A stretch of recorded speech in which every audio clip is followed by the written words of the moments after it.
What up, HyperChange? Welcome to another episode. I'm here in Eugene, Oregon in a Tesla Model 3 with a hyperchanger, Alex. Headed to the Arcimoto Factory to get a tour of the Arcimoto Factory, see where they're building the fun utility vehicle. I'm gonna get a test drive, interview CEO Mark Frohnmayer. Gonna be a ton of epic stuff, so let's go.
Second seatbelt.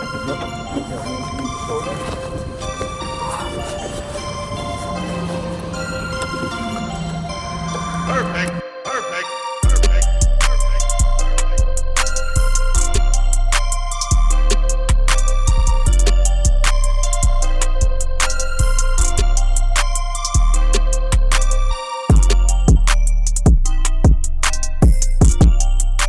Backwards. The Arcimoto can go in reverse. 0 to 60 time? 0 to 60 in 7.5 seconds. Wow. Basically a Model 3.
Right. All right, we're ready. I missed that joke. Okay. What up, HyperChange? Welcome to another episode. I'm here with the CEO and founder of Arcimoto, Mark Frohnmayer. What up, HyperChange? Thank you so much for coming on the show. Well, thanks for bringing the show actually to the factory. Yeah, so we are here in Eugene, Oregon, where they're building the Arcimoto. Recently became an Arcimoto shareholder, so I was stoked to come here and check out the factory. For those who don't know, what is your background? Or maybe lots of high-tech equipment in here. There's noises and things. So my background, originally I made computer games. Actually, since I was a kid, I've had an Apple II when I was growing up, and then did it professionally for about 12 years, and sold a video game startup in 2007. And that's really what got Arcimoto going, was the proceeds of the ill-gotten gains from my ventures in video games. So why become a software engineer who's building video games to making three-wheeled electric vehicles? Well, I kind of always talked a big game about how we were screwing up the planet, and it was really those with resources who were largely responsible for that. And when I had cash, it was time to sort of put my money where my mouth was. It was kind of a perfect storm of factors. I was looking for a vehicle that would get me around town. I didn't want a full-size car, because if I mean, really the aha of Arcimoto is that the tool for daily transportation that we use is way, way, way over spec for what we actually need. We drive 7 passenger vehicles by ourselves to go get a cup of coffee with a friend or go get a gallon of milk or whatever. And when you multiply that times everybody, you end up with these gross externalities like excess carbon emissions, congested cities. 40% of our urban environment is now covered with asphalt to move and park cars. And we still, with 40% of the average city covered in concrete, we still end up with horrendous congestion. Big part of that are the platforms that we use for getting around. So I wanted something that would be human scale, get me around town. It had to be electric. Electric is absolutely the present and the future. And it had to be affordable, because if the mass market can't afford the solution, then you don't really have a sustainable mobility solution for the world. So this might be a devil's advocate question, but why is a 3-wheeled vehicle not taken off, or what's unique about your approach to this? And, because this is a fundamental change from people driving these 4-wheel cars towards a totally new looking vehicle. So why do you have conviction in that? I think a lot of the challenge with 3-wheelers is that they have not been designed to be 3-wheeled vehicles. They've been, a typical 3-wheeler is either, some Frankenstein monster of a motorcycle and a car. So it's either the back end of a motorcycle and the front end of a car, or the back end of a car and the front end of a motorcycle, neither of which produce optimal products on the road. So a lot of the work of Arcimoto over now more than a decade of development has been to first hone in on what is a 3-wheel platform that really wins, that's got automotive superior traction and stability and ride experience, where the ride experience is very good, very low center of gravity, dual motor front wheel drive, well packaged to occupants. That coming up with that unique Arcimoto platform really was the first hard step, and then of course building a real product around it and taking it into market is the next. So I want to talk about this idea of the Arcimoto as a platform, because it's not just a vehicle for people to get to point A to B, but you signed a deal with the Eugene Fire Department to have a rapid responder vehicle, and you're coming out with all these new iterations of the vehicle. So I'm curious, can you describe how you look at this technology you built as a platform to do a lot of things and expand? Absolutely. So we're leading with the consumer version, because, and really goes back all the way to the search that I went on, where I went looking for a vehicle that did not exist. I wanted to put my resources towards a product that I felt would be good for the world, and it just wasn't there. So being a consumer first brand is really important to us. That's why we launched the Evergreen as our very first product for retail production. But the underlying platform serves a wide range of potential vehicle trips. And so we launched the rapid responder in the middle of February, and that's for initially fire and emergency, but then campus security, law enforcement, malls, anywhere where you need to get to the scene of an event rapidly, deploy first aid supplies, and do that very efficiently and very affordably. That's the rapid responder.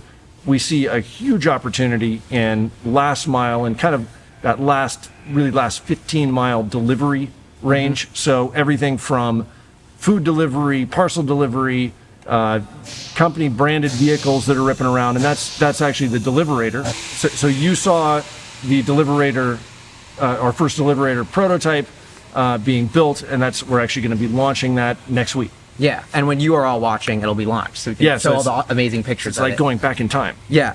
And so one thing that I think is interesting is your software background, which I want to touch on how that gets involved in the technology of Arcimoto. Software is just magic. No cost of goods, worldwide shipping. So I think that really helps shape the way that we look at the vehicle problem. But also, sorry, I interrupted. No, but I'm curious, how much of of this vehicle is controlled by software? There's a touch screen, or it's not a touch screen, there's a digital screen on the front that shows all of the metrics of the vehicle. And so I'm curious, how much software is there in the battery management system? Was your software background useful in building this company, or was it the software processes that were useful? Or I think what has probably been more useful is just kind of the software mentality of looking at the world, where you try and turn things into software problems. licensing of designs, licensing of ultimately we want to license the factory model itself, and really looking at how can we get basic stuff like over-the-air updates of firmware, having a phone that doubles as a key, the ability to very easily share your vehicle with your friends using online, using an app on your phone. All those things that seem pretty basic, I think, when you come from the background of software that are not that might not be quite so apparent when you're coming from a traditional automotive background. And one thing that I love about what the way this company is, and it's like super unique, is I love the lens of owner, operator, founder. Someone who started the company, is still running it, and owns like a huge portion of the shares. So I'm stuck in. I got skin in the game. I've been at this for long enough that I really care about it, and have I think at least a little bit gotten my sea legs in the industry. Yeah, and so you put your own capital in this, and you own, how much do you own of the stock of Arcimoto? I think I'm probably right around 40%. Wow. Of the company. Yeah, that's awesome. And I feel like that, at least for, even especially in microcaps, but even in the market overall, like that is something so rare, the alignment of incentives for a founder to put their money where their mouth is. So I really respect what you're doing with that in that regard. Well, I would say it is one of the things I realized very early on that this was going to be very hard. And so I went all in really right at the beginning.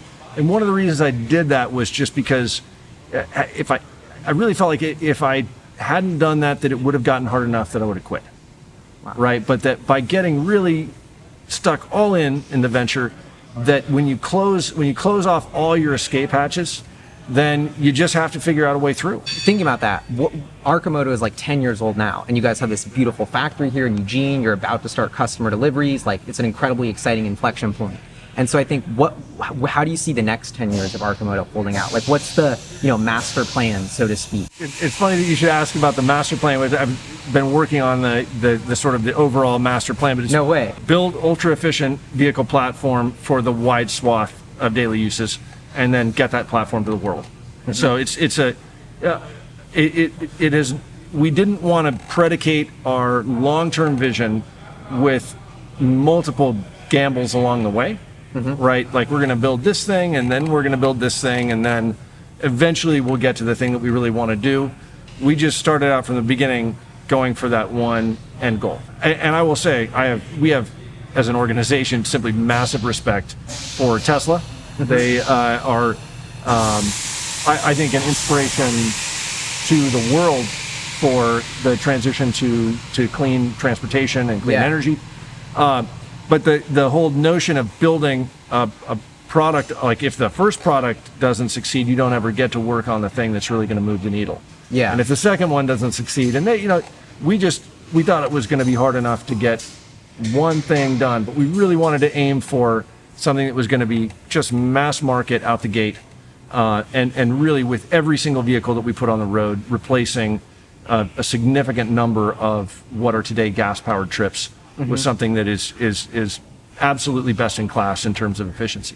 And I love this factory that we're in right now in Eugene, Oregon. Like, you guys are incredibly vertically integrated. Right there is just the metal. We go from metal to vehicle.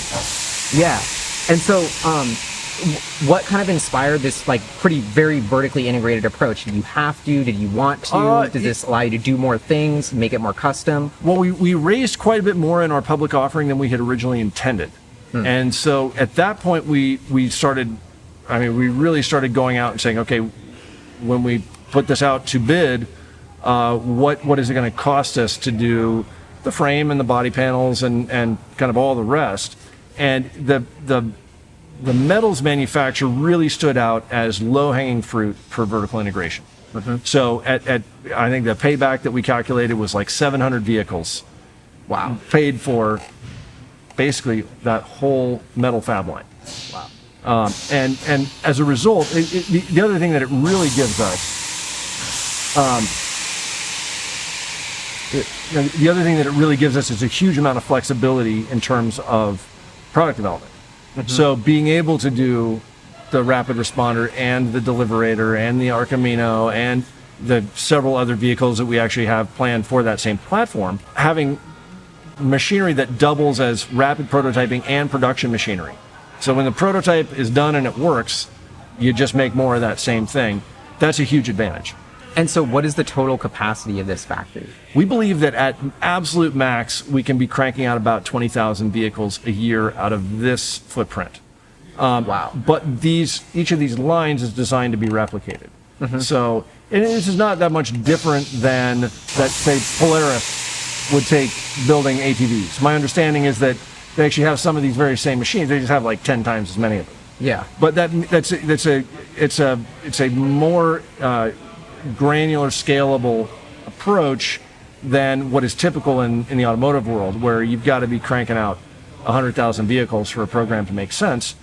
The Arcimoto program makes sense at low volume, and then has a what we believe is a clear scale path towards true mass production. And so that 20,000 or 10,000 vehicles a year is like over 100 million in revenue in potential just from this facility. Yep. Wow, that's awesome. And the basic unit economics that we're looking at, that we've been projecting, is at scale a 15,000 ASP. So every 10,000 vehicles is another 150 million in revenue for the company. And do you guys have gross margin targets for those? We're shooting for a gross margin target of about 27%. Once we are at scale manufacturing. There's going to be some work to get there. And one thing I hate to say this, but it seems like there's been like minor delays along the way, or lots of little delays. Imagine that. Yeah, who would have thought? Right. In an EV company? Right. So customer deliveries we first said coming 2010. That was the generation 3 I like prototype. how you're honest. No, I mean, so some of the early pre-order customers that we're reaching out to now have literally had pre-orders for a decade, almost a decade. It, I think, speaks to one. I mean, if I had known that this exercise was going to be 10 years to get to the starting line, I never would have done it. You know, again, to the point of closing off the exit routes, right? Like if I had known the level of challenge that it was going to be, I don't think anybody would do that. But it is. I'm very proud of what the team has come up with in terms of the product and the product family, and ultimately with a vehicle, you've got to get it right. I mean, the worst thing that can happen to a vehicle company is to rush something to market that is not ready, and that will lead to certain failure. Yeah, definitely. No, and I really commend that, because I think a lot more people should be doing what you're doing, which is actually putting their capital where their mouth is, like American companies, like with the mission to actually change the world and make it better. And that's what inspires me to like get involved with Arcimoto. We're getting to the point where where a lot of the unknowns that we've been tangling with have been answered. But to that point, we have a truly a global problem that we have to deal with right now in the form of carbon and climate. Yep. No question. For anyone who has been studying a reasonable amount of the science that's available, or just looking at the weather, we're entering into dangerous territories with the climate, and those who can should. Yeah.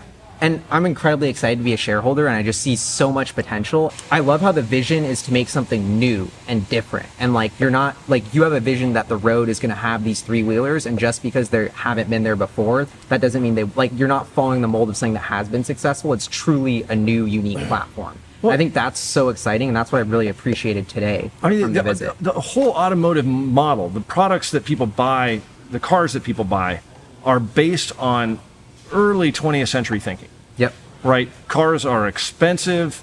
You're only going to get one, so you'd better do absolutely everything. It's got to pull the plow and take the veggies to market, right? So that was the model of cars from 1900 until the Model T, which finally made vehicles affordable for the masses. Today, we've got more than 300 million cars on the road in America. It's one for every man, woman, and child in the country. The issue is not, do we have enough capacity? The issue is that we are way over capacity in terms of the vehicle. We have so much excess capacity on the road. Like empty seats. Seats. Like there's not butts in seats. Count the number of empty seats in every traffic jam. Yeah. And you'll probably find 5 times as many empty seats as the actual number of people that are in that traffic jam. Yeah. It's crazy. What we see is that in this moment of the transition to electrification, to autonomy, to vehicle sharing and ride sharing using phones and apps and all the rest, that is absolutely the perfect time to right-size the footprint. And that's it. You got to right-size the footprint of transportation, and now's the time. Awesome. Well, thank you so much for the time, Mark. This is an awesome tour. Do you have anything you want to say to the HyperChangers? Hey, keep hyper in the change. Keep being hyper as you're changing. Would love to have y'all on board. Arcimoto. Yeah, I'll be back here in May for the shareholder meeting, so I hope all the HyperChange shareholders will be here too. We're going to be doing that. We'll be doing that in I think May 11th is our shareholder meeting. So pick up a share, come to the party. Yeah. Well, thank you so much, Mark. Hey, really appreciate it. Respect really what you're doing. You. Yeah. Well, thank you. Thanks for telling the story. Hell yeah.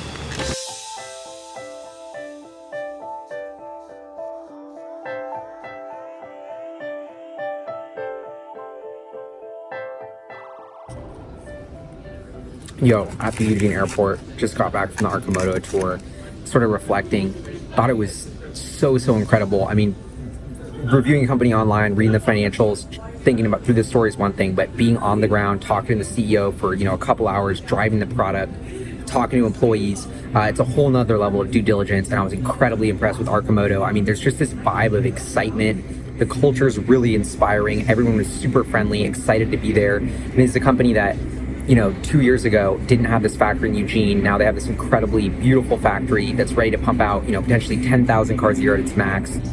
And I guess my biggest takeaway is, this isn't just an SUV company. Arcimoto is really building this platform with their battery technology, their drivetrain, and everything to, build, this new vision of what transportation can be with these three-wheel vehicles. So they have, the Arcimoto FUV, which is for 2 passengers for consumers. They're releasing the delivery vehicle. They want to release, this first responder vehicle, which they claim, there's 50,000 different first responder vehicles in the US. So there's so many different little niches and markets where this new transportation technology could come into play. I think it was super interesting to see that they're not following the mold of a company that's been successful, but they really have this new vision for the future of this three-wheeled vehicle. And I don't know, I'm just super pumped by that. The other thing that I thought was super interesting is Mark Frohnmayer.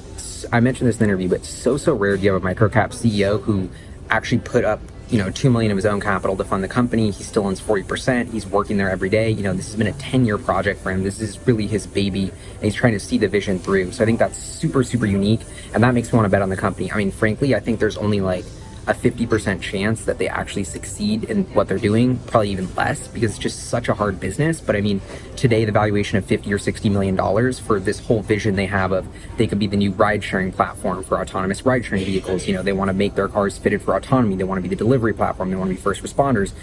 There's huge potential for this new future of transportation.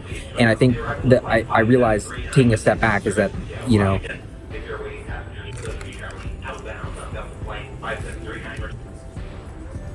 pretty crazy overall that in this tiny town of Eugene, Oregon, such an exciting company going down.